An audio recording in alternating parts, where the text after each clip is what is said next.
Okay.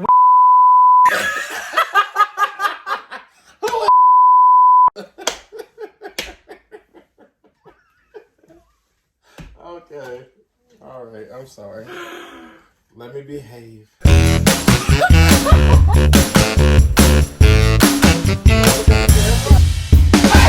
Hello guys, welcome back to The Weak Spots. I'm Corey. Thank you guys so much for tuning in. Make sure you guys like, comment, subscribe, and share so that you can always know when new things are being updated on the Weak Spots page. Today, we are talking about something that I struggle with immensely. It is body image, especially being a male. It's not talked about enough. So I invited one of my great friends, LaShawn Winslow. Hey y'all. I don't know how to add. I'm so excited to be here, and I just want to start off by saying I'm honored to be here. Like this is a great opportunity, and I'm glad that you're like using your platform for like something positive and like trying to reach people with serious topics, things that people don't usually talk about. Like I told you, and I talked yesterday, I'm always down to support a Black king, especially someone who's trying to reach people, and educate people. So this is a really beautiful opportunity for you and for me, and I love this a lot. Always. I mean, two Black men talking about body image. Black kings. Black kings. It doesn't get better than that. So let's go ahead and get into it. Okay. What does your relationship with your body look like? What has your history been like with you being body conscious, knowing what society puts on us to look like? How has that been from whenever? My history with my body would probably be like a lot of people's. You know what I mean? When you're younger, it's not something that you think about. Right. You know what I mean? It's not something that's even like really talked about. You just don't think about it. Especially for guys. Especially for guys. You just are the way you are. You just look the way you look, and it's such a, you don't even know it then, but it's such a freeing experience when you take like how you used to think as a kid up until like now. It was a journey of not only like discovering my body, but discovering myself. You know what I mean? So when you talk about like the history of like how I see my body, it starts off with me absolutely hating my body. And by the time that I realized that like I wasn't comfortable with my body, the damage had already been done. You know what I mean? And a lot of my insecurities were already like deep set and like had their roots latched into me. I used to think that I had emotional weight because I was gaining physical weight, but it was actually the opposite. I was gaining that physical weight because I had so much weighing on my mind. In fact, the physical weight was just a manifestation of everything that I had been going through and everything that I was feeling. You thought that your physical weight was impacting your emotional weight, the way you felt about yourself, when in actuality, it was your emotional weight, your emotional baggage, stuff that you were carrying, the things that happened around you, your mind, that put on those pounds, that put on, what you didn't like to see in the mirror. Oh, most definitely. And I don't like it, but it's showing me that usually, sometimes how we feel emotionally can manifest and show itself on the outside. It goes to show that we have to do the work necessarily on the inside for us to glow on the outside, for us to be our best on the outside. Not saying that to glow you have to be, 6 foot with 6-pack, 8-pack abs and, a killer jawline, look like a model. But you see that when you, and I'm sure in your journey, you've seen that when you have become secure and know your worth and know who you are, that it doesn't matter if I'm that or this. And there it is. Exactly. Yes, it doesn't, that doesn't matter. It doesn't matter. No, it doesn't matter. And too often I meet people, or like I talk to people who have like a serious unhealthy relationship with their body. Right. And so naturally, when you start to gain weight, you want to look at what's my exercise pattern looks like what is my food what am I intaking in my body? What does my diet consist of? Like, how active am I being? Almost never do I hear people say, well, what's going on in my life right now? What's causing this? You know what I mean? Not just my diet, not just my exercise plan. What's going on in my life that could be causing me to maybe eat a certain way? You know what I mean? You don't want to look at what you're eating. You want to look at why you're eating it. Yeah. When I'm feeling stressed or like anxious or something like that, or if I know I have something like big coming up, immediately like I gravitate to like sugary drinks, you know what I mean? Mm-hmm. Anything that has copious amounts of sugar in it, I just am downing it. I can't get enough. I love it. You're a sponsor. My God. Drink Coke. No. But seriously though, it's like you can't just look at what you're eating. You can't just look at how often you're exercising. You have to look at, why am I eating this? Why am I not going to the gym? Is there some sort of anxiety keeping me from the gym? Is my depression sort of keeping me bound to my bed? Is it causing my... How we said last week that the depression or a bad mental state of mind can paralyze you to be to physically a certain place. Exactly. We both do theater.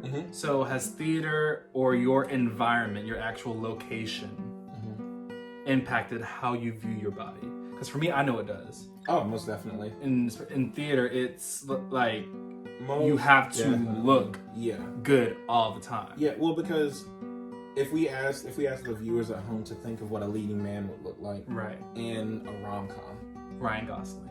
I heard someone say on TikTok, they were like, stop making plus size people the funny best friend. I did see that one too. You know, I love it. Yes. It's because she was like, plus size people go on adventures and fall in love too. Right. And it's so true. Like I've been in love twice already. I'm only 22, but I felt like I haven't. Child, I said been in love, not am in love. That's a different episode. But, stay tuned, like and subscribe. But yeah, I've gone through so many things, and throughout it, I was not someone's sidekick. You were the main character. I was the main character in my own story. In the audition room, I check myself before I go into the door, and it's like there's a part that I really want to play. There's this part that I really, really want to play, and I'm too nervous to go for it because of the way I look. You know what I mean? And then I hear someone get up and like sing for the role. If I happen to be in the room, I get up and I hear someone sing for the role. I see them read for the role, and I can just tell that they're not connected with the text, or I can tell that song doesn't like fit well on their voice. And I've been singing it my whole life. Not saying I would have been perfect for the role, but clearly the person in front of me is not. And I already know that they're gonna get it over me because of the way that they look.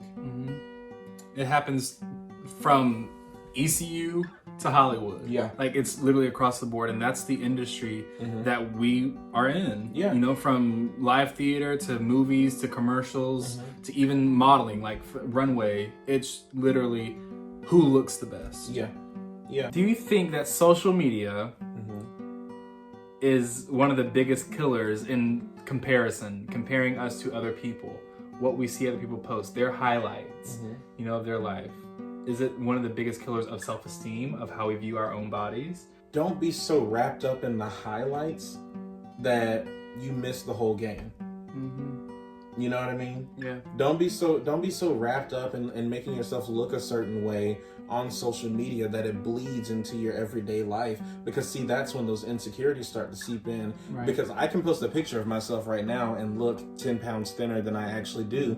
But then when I try to transfer that into my own life, that just doesn't happen. If you're someone like me who was really thin and gained a lot of weight, sometimes the most dangerous thing isn't even scrolling through Instagram and like seeing other people. Sometimes the most dangerous thing is comparing you to you. Because I used to look back on pictures of myself and be like, wow, like I really used to look great. Like I really used to look like that. And I start to think about like, dang, if I could only change this, and this, if I could only not do this, and this, I could be at that weight. But the actual fact of the matter is, I would not change the person I am now for the world. If someone told me that I could go back to being the weight that I was, but I also had to be in that mental and emotional state, I would turn them down quicker than they could finish the sentence. Because the person that I am now, the person that I've become, loves this body. Yeah. And the person that I was didn't love that body. And now I'm in a point of my life where I could say, LaShawn B. Winslow, you are absolutely gorgeous. You are a gorgeous human being, and no one can tell you different. Yeah. I like what you said when we talked about this before we filmed this. You said that your diet has nothing to do with your vanity. Yeah, yeah. Could you explain what that means? Because that's deep. Like, when you said that, I was like, okay, like, yes, that's true. What do you mean by that? So I did. I recently started dieting because I've just come to grips with the fact that I have an unhealthy relationship with food, and what I'm fueling my body with, it doesn't make me feel good. Right. So when I knew that I wanted to start this journey, when I knew I wanted to start dieting, it was all about cleaning my system up and making me feel better and making me feel like a well-oiled machine. It has nothing to do with losing weight. Your body image, more often than not, it has nothing to do with what's on the outside. You have to look inside. You have to look inward. And you have to think, A, what am I feeling about myself? B, why am I feeling these things about myself? C, do I want to change how I'm feeling about myself and why I'm feeling these things? And then D, how am I going to do it? Yeah. If you can think of all those things, if you can properly address those things and get an answer to each one, then you can truly start your walk into becoming more body positive and more body conscious. Yeah. To wrap it all up, what is one thing that you think that encompasses moving forward your walk of positivity with body image? So a common saying is every relationship is give and take. I don't really like saying give and take. I always say that every relationship is give and gain. You know what I mean? I just don't like the idea of like having to take in order to get something. You know what I mean? So I always say that if you want to gain a positive relationship with your body, you have to give it positivity. You know what I mean? Yeah. If you want to gain a love for yourself, you have to give yourself the space to love. You know what I mean? Because at the end of the day, I've been on several diets before, and I tried to work out, but I didn't love me. I wasn't secure in myself. Right. And when I looked in the mirror, I didn't like the person that's on the outside. But what I had to realize is the person that was on the outside didn't matter. I had to get to who was on the inside, who's really LaShawn.